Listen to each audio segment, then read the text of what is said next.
রাত প্রায় ১টা। এই গভীর রাতে একটি জিন মিষ্টি খুঁজে বেড়াচ্ছে। রাকিব মিষ্টি নিয়ে যাচ্ছিল। ঠিক সেই সময় রাকিবকে জিন দেখতে পায়। জিন মানুষের ছদ্মবেশ নিয়ে রাকিবের সামনে গিয়ে দাঁড়ায় এবং তার কাছে মিষ্টি চায়। আসসালামু আলাইকুম। এই ছেলে, তোমার হাতে ওগুলো কি? মিষ্টি বুঝি? ওয়ালাইকুম আসসালাম। হ্যাঁ, হাতে মিষ্টি। কেন বলো তো? আমাকে মিষ্টিগুলো দিয়ে দাও, আমি ওই মিষ্টিগুলো খাবো। এ মামার বাড়ির আবদার, তুমি চাইলেই বুঝি আমি তোমাকে দিয়ে দেব? হ্যাঁ, আমি চাইলেই তোমাকে দিতে হবে। আমি হলাম জিন, আমাকে মিষ্টি দাও। আমার মিষ্টি খেতে খুব ইচ্ছে করছে। তুমি কি আমাকে ভীতু পেয়েছো? মানুষের বেশে জিনের নাম দিয়ে আমার মিষ্টি খেতে চাও? কি প্রমাণ আছে যে তুমি জিন? আমাকে মিষ্টিগুলো খেতে দাও, তাহলে তুমি যা চাইবে আমি তোমাকে তাই দিয়ে তোমার মিষ্টির দাম মিটিয়ে দেব। যা চাইবো তাই দিয়ে দেবে? হ্যাঁ হ্যাঁ, তাই দিয়ে দেব। এখন মিষ্টিগুলো আমাকে দাও। ঠিক আছে, ঠিক আছে, এই যে নাও। কাছ থেকে মিষ্টিগুলো নিয়ে খাওয়া শুরু করে এবং কিছুক্ষণের মধ্যেই সমস্ত মিষ্টি শেষ করে ফেলে। কি যে শান্তি লাগছে। এখন বলো, তোমার মিষ্টির দাম কিভাবে নিতে চাও? টাকা লাগবে? না না, আমি আমার মিষ্টির দাম টাকা দিয়ে নেব না। তাহলে কিভাবে নিতে চাও বলো আমাকে। এখন বলবো না, তুমি আমার সঙ্গে চলো, আমি পরে ভেবে বলবো। ঠিক আছে, চলো তাহলে, কিন্তু বেশি দিন সময় নষ্ট করো না। ঠিক আছে। জিনকে নিয়ে তার বাড়িতে চলে যায়। রাকিব জিনকে দেখতে পেলেও তার মা জিনকে দেখতে পায় না। কিরে, তোর এখন আসার সময় হলো আর হাত ফাঁকা কেন? তোকে না বললাম মিষ্টি আনতে? কোনো দোকানে মিষ্টি পাইনি। আমি কাল সকাল সকাল এনে দেব। কাল সকালে কিভাবে আনবি? কাল সকালে কি দোকান খোলা থাকবে নাকি? কিছু একটা ব্যবস্থা করে নেব। এখন চুপ করো তো, আমি ঘরে যাচ্ছি। লোভ করিয়া পরের ধনে হইও বলো, না রে তোমার মিষ্টির দিশেহারা। দাম আমি কিভাবে দেব? এত ব্যস্ত হচ্ছ কেন? বলবো তো, বলবো তো, কিন্তু তার আগে আমার একটা কাজ করে দাও তো। কি কাজ বলো? রাস্তায় হাঁটতে হাঁটতে আমার পায়ে ব্যথা হয়ে গেছে, আমার পাটা একটু টিপে দাও তো। কি? আমি তোমার পা টিপবো? কেন? আমি তোমাকে মিষ্টি খাওয়ালাম আর তুমি এখন আমার পা টিপে দিতে পারবে না? এই বুঝি আমার মিষ্টি খাওয়ানোর প্রতিদান? ঠিক আছে ঠিক আছে, দিচ্ছি দিচ্ছি। তা সত্ত্বেও রাকিবের পা টিপতে শুরু করে। রাকিব বেশ আরাম অনুভব করে এবং কিছুক্ষণ পর রাকিব ঘুমিয়ে পড়ে। পরদিন রাকিব জিনকে নিয়ে আবার বেরিয়ে পড়ে।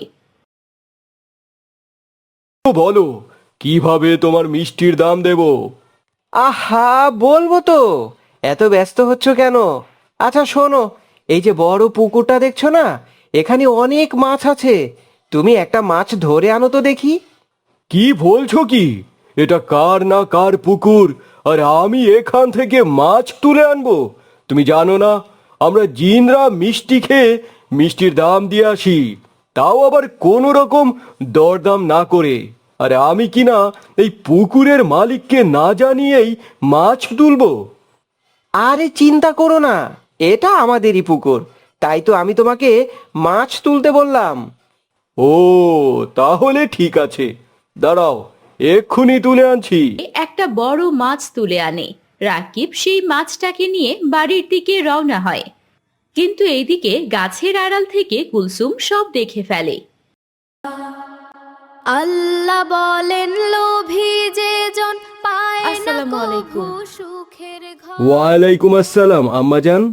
কি হয়েছে তোমার? কিছু কইবা নাকি? আব্বাজান, আমিও হনে দেখাইলাম আমগো পাড়ার রাকিব ভাই আছে না, হ্যাঁ আমগো পুষ্কুনির একটা বিরাট বড় মাছ ধইরা নিয়ে যাইতেছে। কও কি আম্মাজান?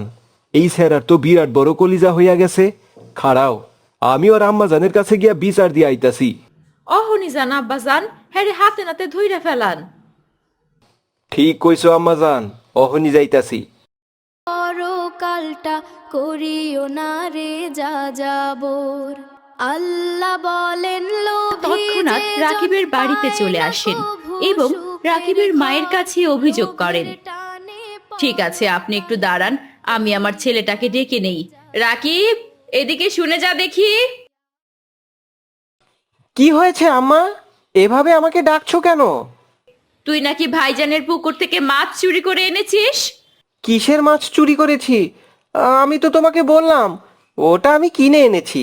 মিথ্যা কথা বলবি না। তুই টাকা কোথায় পেলি যে মাছ কিনে এনেছিস? দেখ, এখনই মাছটা ফেরত দে। মিথ্যা কথা কইবি না কইলাম। আমার মাইয়া স্বচক্ষে দেখছে সব।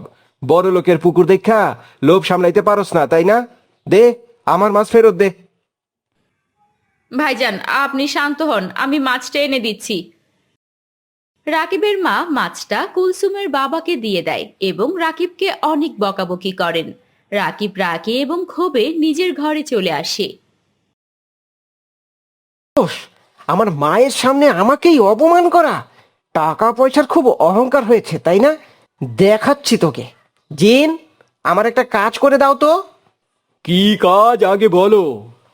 একটু আগে যে লোকটা এসেছিল তার সব সম্পত্তি, টাকা পয়সা, গহনা সব আমাকে এনে দাও। তুমি আমাকে চুরি করতে বলছো? চুরি করতে না, ডাকাতি করতে বলছি। আমার মিষ্টির দাম দিতে চেয়েছিলে না, এটা তোমাকে করতেই হবে। তুমি আমাকে এর আগেও চুরি করিয়েছো। ওই পুকুরটা তোমার ছিল না, তুমি আমাকে মিথ্যে বলে চুরি করিয়েছো। এখন আবার অন্যায়ভাবে অন্যের সম্পত্তি নিতে যাচ্ছ। হ্যাঁ চাচ্ছি, আর তোমাকে যা বলছি তাই করো। বুঝেছি, তুমি একটা লোভী ছেলে, আর লোভী ছেলেকে আল্লাহ পাক কখনোই ভালোবাসেন না। আমি আল্লাহর একজন ঈমানদার জিন, আমি এই কাজ কখনোই করব না, আর তোমাকে এর শাস্তি পেতেই হবে। শাস্তি? কিসের শাস্তি? হ্যাঁ হ্যাঁ, শাস্তি পেতেই হবে। যে জবান দিয়ে তুমি আমাকে এসব অন্যায় কাজ করতে বলেছ, সেই জবান আমি বন্ধ করে দিলাম। তুমি এখন জিনের জাদুতে আক্রান্ত হয়ে গেলে, আর এটা একমাত্র আমি ঠিক করতে পারবো। তাই যতদিন না ভালো কাজ করছো, ততদিন তোমাকে এভাবেই বোবা হয়ে থাকতে হবে। পরের ধনে হইও আহ, না রে আহ, দিশেহারা, আহ, দুনিয়ার এই মায়া এই কথা বলেই জিন সেখান থেকে উধাও হয়ে যায়। রাকিব নিজের গলা চেপে ধরে। সে আর কোনো কথাই বলতে পারে না। লোভের ফলে তার কণ্ঠ নষ্ট হয়ে যায়। এর আগের ভিডিওতে কুইজের সঠিক উত্তর দিয়েছে ইসমা জান্নাত ফাতেমা, রায়দা, তাকরিম, মিম, মালিহা, ফাহিম ও আরও অনেকে। আজকের কুইজ হলো ইসলামের প্রথম মুয়াজ্জিন কে?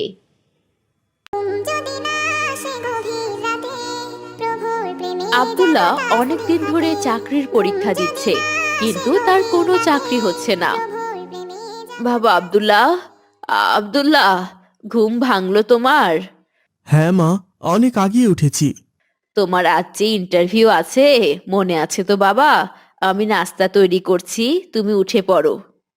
হ্যাঁ মা, মনে আছে, কিন্তু কি জানি আজ কি হয়। এত পরীক্ষা দিচ্ছি, এত চেষ্টা করছি, কিছুই তো হচ্ছে না। আহ, এভাবে বলো না তো বাবা। আল্লাহর ওপর ভরসা রাখো। যিনি রিজিক দেন তিনি ব্যবস্থা করবেন। সবকিছু আল্লাহর হাতে ছেড়ে দিলে দেখবে মনটা হালকা হয়ে যাবে, আর কোনো টেনশন থাকবে না। হ্যাঁ মা, আল্লাহর ওপর তো ভরসা করে আছি। দেখি আজ কি আছে আমার কপালে। যাও বাবা, তাড়াতাড়ি তৈরি হয়ে নাও। আমি দোয়া করছি যেন এবার তোমার জন্য ভালো কিছু হয়। আল্লাহ তোমার সহায় হবেন ইনশাআল্লাহ। ইনশাআল্লাহ মা। তুমি কাগজপত্র গুছিয়ে নাও, আমি নাস্তা দিচ্ছি। ঠিক আছে মা। খাবার খেয়ে আব্দুল্লাহ চাকরির ইন্টারভিউ দিতে চলে যায়। পশু পাখি গাছগাছালি তোমার নামে জেগে করে মিতালি। পশু পাখি আসসালামু আলাইকুম স্যার, ভেতরে আসতে পারি? জেগে করে হ্যাঁ হ্যাঁ, আসুন। স্যার, সালামের জবাবটা নিলেন না যে? বসে পড়ো। আর শোনো, এখানে আমরা তোমার কথা শুনতে আসিনি। তোমার এই ব্যবহারটা আমার ভালো লাগলো না। আমি ভুল কিছু তো বলিনি স্যার। সালামের জবাব দেওয়া তো ওয়াজিব। তাই আমি আপনাকে একটু মনে করিয়ে দিলাম। ভেবেছিলাম হয়তো কাজের চাপে ভুলে গেছেন। আমি কিছু ভুলিনি, তুমি বসো। Sorry sir. তুমি যে এই পোস্টে চাকরি নিতে এসেছো, তোমার তো গেট আপ চেঞ্জ করতে হবে। কিরকম চেঞ্জ স্যার? মুখে এতগুলো দাড়ি রেখেছো, এখানে তো পর্যটকরা আসে, ওরা তো বিভিন্ন দেশে রয়ে থাকে, দাড়ি রাখাটাকে তারা বেশি একটা পছন্দ করে না, বুঝলে? তোমার দাড়িগুলো কাটতে হবে, একদম ক্লিন শেভ করতে হবে। দাড়ি রেখেও আমি ভালো অতিথেয়তা করতে পারবো স্যার। আমার দক্ষতা আমার চেহারার উপর নির্ভর করে না। এটা একটা অভদ্রতার মধ্যে পড়ে। দাড়ি রেখে তুমি কোনোভাবে এই পোস্টে চাকরি করতে পারবে না, তোমাকে দাড়ি কাটতে হবে, এটাই শর্ত। দাড়ি রাখা সুন্নত স্যার, এটা আমার নবী সাল্লাল্লাহু আলাইহি সাল্লামের আদর্শ। পশ্চিমাদের কালচারের সাথে মিলিয়ে আমি আমার দাড়ি কেটে ফেলতে পারবো না। সরি টু সে, তাহলে আমি তোমাকে এই চাকরিটা দিতে পারবো না। এই অফিসে সুন্নাহ পালনের জায়গা নেই। কোনো সমস্যা নেই স্যার, রিজিকের মালিক আল্লাহ। দুটো ভাতের জন্য আমি আমার নবীর সুন্নত নষ্ট করতে পারবো না। চলি, আসসালামু আলাইকুম। কি অভদ্র মানুষ! এরা নাকি করবে চাকরি? এদের দিয়ে জীবনেও কিচ্ছু সম্ভব নয়। গভীর ঘুমে আছো মেতে কি রে, এত মন খারাপ কেন? ইন্টারভিউ কেমন হলো? এবার চাকরিটা হবে তো বাবা? না মা, এই চাকরি আমার হলেও আমি করতাম না। কেন বাবা, কি হয়েছে? কোনো ঝামেলা হয়েছে নাকি? ওরকম একটা বেদিন কোম্পানিতে আমি চাকরি করব না মা। তাদের কোনো দিনই মূল্যবোধ নেই। ওরা কি তোকে কিছু বলেছে? খারাপ ব্যবহার করেছে? ওরা বলেছে ওখানে কাজ করতে গেলে আমাকে দাড়ি কাটতে হবে। এই দাড়ির জন্য নাকি পর্যটকরা আমাকে দেখে অভদ্র ভাববে। এটা কোনো কথা হলো বলো? একটা চাকরির জন্য আমি আমার নবীর সুন্নত নষ্ট করে দেব? কখনোই না। তোর সিদ্ধান্ত একদম সঠিক বাবা। আল্লাহকে অখুশি করে নবীর সুন্নাহ ছেড়ে দিয়ে তুই কোনো কাজেই তো বরকত পাবি না। এমন চাকরি করার কোনো দরকার নেই। তুই যা করেছিস ঠিক করেছিস। আল্লাহ চাইলে এর চেয়েও অনেক ভালো চাকরির ব্যবস্থা তোর জন্য করে দেবেন ইনশাআল্লাহ। ইনশাআল্লাহ মা। চল এখন হাত মুখ ধুয়ে নে, আমি গরম গরম কিছু বানিয়েছি, খেয়ে নে। পেটে কিছু পড়লে মনটা একটু শান্তি পাবে। চলো মা। এভাবেই বেশ কিছুদিন কেটে যায়। আব্দুল্লাহ ইন্টারভিউ দিতেই থাকে, কিন্তু কোথাও তার চাকরি হয় না। প্রভুর প্রেমে জাগো তাসবিহাতে আকাশ বাতাস বাবা, তোর বাবার পেনশনের টাকা শেষ হয়ে গেছে। বাকি মাসটা কিভাবে চলবো কিছুই বুঝে উঠতে পারছি না। দেখি মা, আমি কোনো ব্যবস্থা করতে পারি কিনা।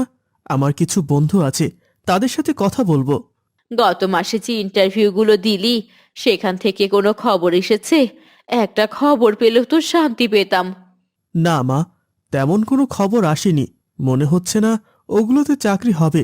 সব আশা ছেড়ে দিতে হচ্ছে। ভাবি, বাড়ি আছেন?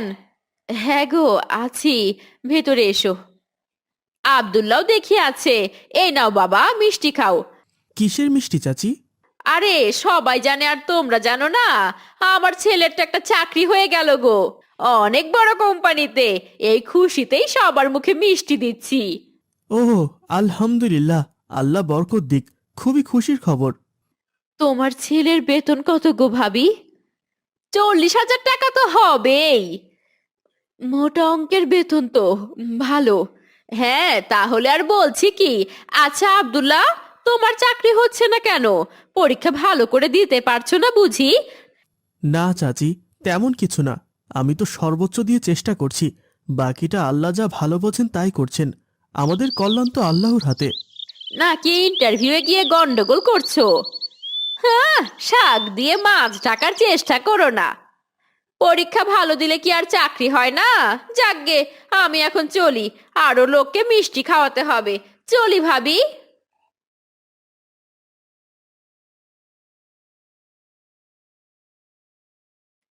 40,000 অনেক টাকা, তাই না রে বাবা? হ্যাঁ মা, অনেক টাকা তো হবেই। মা, আমি একটু বাইরে থেকে আসছি, মাথাটা কেমন যেন লাগছে। ঠিক আছে বাবা, সাবধানে যাস। আর বাবা, একটা চাকরির ব্যবস্থা কর, না হলে আমাদের তো না খেয়ে মরতে হবে। আর কতদিন এভাবে চলবে? গ্রহ তারা সাগর নদী ঝর্ণা ধারা পাখিদের কলতানে মিষ্টি সুরে পাখিদের কলতানে মিষ্টি সুরে আসসালামু আলাইকুম ইমাম সাহেব। ওয়ালাইকুম আসসালাম। কি খবর আব্দুল্লাহ? মনে হচ্ছে তোমার মনটা আজ অনেক খারাপ। কি হয়েছে? তেমন কিছু না ইমাম সাহেব, একটু পেরেশানিতে আছি আর কি। কিসের পেরেশানি শুনি? আমাকে বলতে পারো। আপনাকে আর নতুন করে কি বলবো ইমাম সাহেব? আপনি তো জানেন আমি অনেক দিন ধরে চাকরির পরীক্ষা দিচ্ছি। চেষ্টার তো কোনো কমতি রাখছি না। কত দোয়া করছি, কিন্তু কোথাও কোনো চাকরি জোগাড় করতে পারছি না। মনে হচ্ছে যেন কোনো দোয়াই কবুল হচ্ছে না। দোয়া কবুল না হওয়ার পেছনে কিছু কারণ আছে। তুমি কি কিছু কারণ এবং এর জন্য একটি পরীক্ষিত আমল সম্পর্কে জানতে চাও? হ্যাঁ হ্যাঁ ইমাম সাহেব, আমাকে সবকিছু বলে দিন। দেখো, হাদিসে এসেছে তুমি যখন দোয়া করো তখন সেই দোয়া ততক্ষণ পর্যন্ত আল্লাহর কাছে পৌঁছায় না যতক্ষণ পর্যন্ত না তুমি দরুদ শরীফ পাঠ করো। তুমি দোয়ার পরে কখনো দরুদ পড়েছিলে? না ইমাম সাহেব, এটা তো আমি জানতামই না। এবার থেকে দোয়া করার সময় অবশ্যই দরুদ পড়ব ইনশাআল্লাহ। আর একটা কাজ করবে, দিনে অন্তত 1000 বার দরুদ পড়ার চেষ্টা করবে। কম হলেও অন্তত 100 বার যেন হয়। এর ফজিলত কি ইমাম সাহেব? এতে কি আমার দুশ্চিন্তা দূর হবে? দরুদের অনেক ফজিলত। রাসূলুল্লাহ সাল্লাল্লাহু আলাইহি সাল্লাম বলেছেন, যে ব্যক্তি আমার ওপর একবার দরুদ পড়ে আল্লাহ তার ওপর 10টি রহমত বর্ষণ করেন, 10টি গুনাহ মাফ করে দেন এবং তার 10টি মর্যাদা বৃদ্ধি করেন। এছাড়াও যারা বেশি বেশি দরুদ পড়ে তাদের গুনাহ মাফ হয়ে যায় এবং তারা কিয়ামতের দিন নবীজির খুব কাছাকাছি থাকবে। আলহামদুলিল্লাহ, এত বড় ফজিলত! ইনশাআল্লাহ ইমাম সাহেব। এছাড়াও তুমি যদি বেশি বেশি দরুদ পড়ো তাহলে তোমার সব ধরনের বিপদ আপদ, সব ধরনের দুশ্চিন্তা এবং জীবনের সব ধরনের দায়িত্ব স্বয়ং আল্লাহ নিজ হাতে নিয়ে নেবেন। আশা করি দরুদ পড়ার পর আল্লাহ তোমার জন্য উত্তম রিজিকের ব্যবস্থা করে দেবেন। আপনার মূল্যবান উপদেশগুলোর জন্য অনেক অনেক শুকরিয়া। আমি আজ থেকে বেশি বেশি দরুদ পাঠ করব ইনশাআল্লাহ।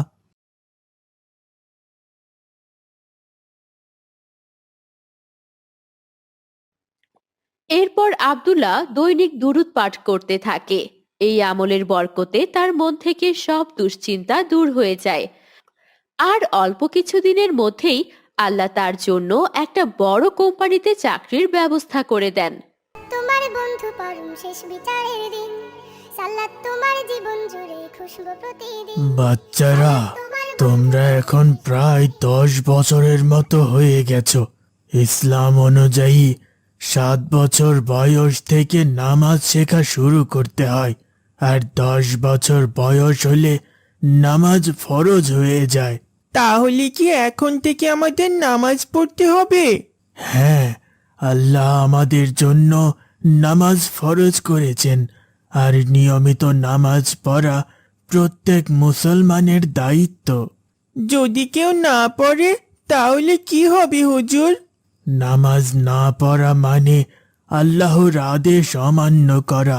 নামাজ মানুষকে খারাপ কাজ থেকে দূরে রাখে, তাই তোমাদের এখন থেকে নিয়মিত নামাজ পড়তে হবে। সাল্লাত তোমার বন্ধু পরম শেষ বিচারের দিন আসসালামু আলাইকুম আম্মি। খুশবু প্রতিদিন। ওয়ালাইকুম আসসালাম। এসে গেছো তুমি?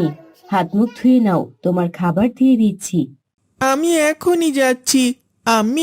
আমি আজকে তাড়াতাড়ি পড়াশোনা করে খুব তাড়াতাড়ি ঘুমিয়ে পড়বো।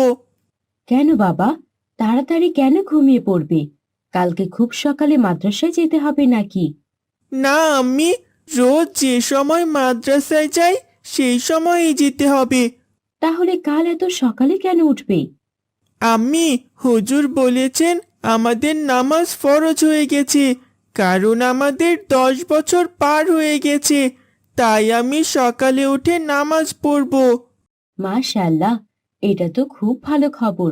তুমি বাবাকে বলে রেখো যাতে ফজরের সময় আমাকে ডেকে দেয় আর আমাকে নিয়ে মসজিদে যায়। ইনশাআল্লাহ, তোমার বাবা আসুক, আমি তোমার বাবাকে বলে দেব। ঠিক আছে আম্মি। এখন যাও, হাত মুখ ধুয়ে এসো, তোমাকে খাবার দিচ্ছি। সাল্লাত তোমার জীবন জুড়ে খুশবু প্রতিদিন যাই নামাজি শান্তি পরের দিন ফজরে আব্দুল্লাহর বাবা আব্দুল্লাহকে ডেকে দেয় এবং অজু করে তারা বাড়ি থেকে মসজিদে চলে আসে। উফ বাবা, কত ভোরে মানুষ নামাজ পড়তে আসছে। এটাই তো আল্লাহর পরীক্ষা। এত ভোরে অনেকে ঘুমিয়ে আছে, কিন্তু আল্লাহর জন্য মুমিনরা নামাজ পড়তে আসে। চলো মসজিদের ভেতরে ঢুকি। ঠিক আছে বাবা, চলো। মসজিদে ঢোকার সময় আব্দুল্লাহ মসজিদে ঢোকার দোয়া না পড়েই ঢুকতে থাকে। আব্দুল্লাহ, তুমি কি মসজিদে ঢোকার দোয়া পড়লে? না তো বাবা, আমি তো এটা জানি না। ঠিক আছে, তোমায় শিখিয়ে দিচ্ছি। মসজিদে ঢোকার ও বের হওয়ার দোয়া আছে।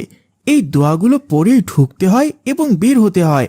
দোয়াটা আমায় শিখিয়ে দাও বাবা। মসজিদে ঢুকতে গেলে বিসমিল্লাহি ওয়াসসালাতু ওয়াসসালামু আলা রাসূলিল্লাহ আল্লাহুম্মা ফাতালি আবওয়াবা রহমাতিক, এই দোয়াটি পড়তে হয়। তুমি মনে মনে এই দোয়াটি পড়ে নাও। ঠিক আছে বাবা। আব্দুল্লাহ মসজিদে ঢোকার দোয়াটি পড়েনি রব্বিয়াল আযীম এবং রব্বিয়াল মসজিদে ঢুকে তারা নামাজ শুরু করে। উফ, এই মশাটা খুব জ্বালাচ্ছে। সর সর, মশাটাকে মারতে হবে। বজ্জাত মশা কোথাকার। নামাজে বসে কখনো আব্দুল্লাহ গা চুলকায়, কখনো বা উচ্চস্বরে কথা বলে। আব্দুল্লাহর বাবা এসব খেয়াল করে। নামাজ শেষ করে তার বাবা তাকে বলে, আব্দুল্লাহ, তুমি নামাজের সময় এত কথা বলছিলে কেন? আমার গায়ে একটা মশা বসেছিল বাবা, আর পাশের লোকটা আমাকে ঠেলছিল। শোনো বাবা, নামাজে বসলে কখনো অন্যমনস্ক হওয়া যায় না। গায়ে মশা বসলে কি মারবো না? নামাজ শেষ করে পরে মারতে পারো। কয়েক রাকাত নামাজ পড়তে বেশি সময় তো লাগে না। কিন্তু কথা বলা যাবে না কেন? আমরা যখন নামাজ পড়ি তখন আমরা আল্লাহর সাথে কথা বলি।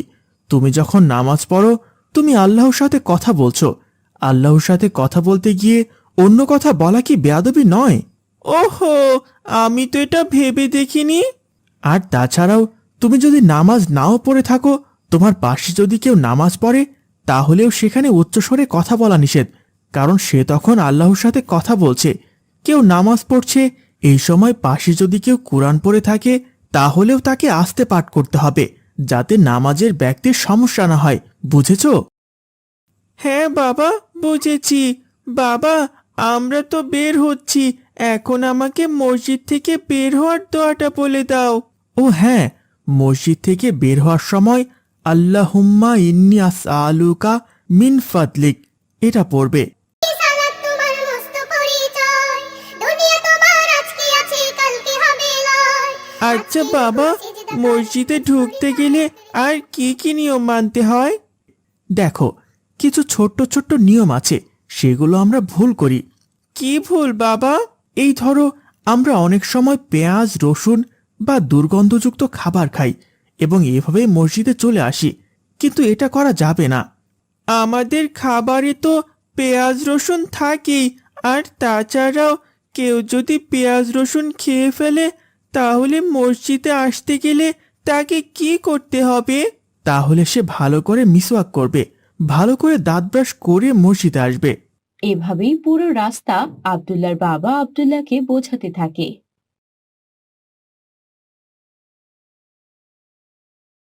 বাবা, তুমি কোথায় যাচ্ছ? আমার স্যারের ফোন এসেছিল, আমাকে এক্ষুনি শহরের বাইরে যেতে হবে।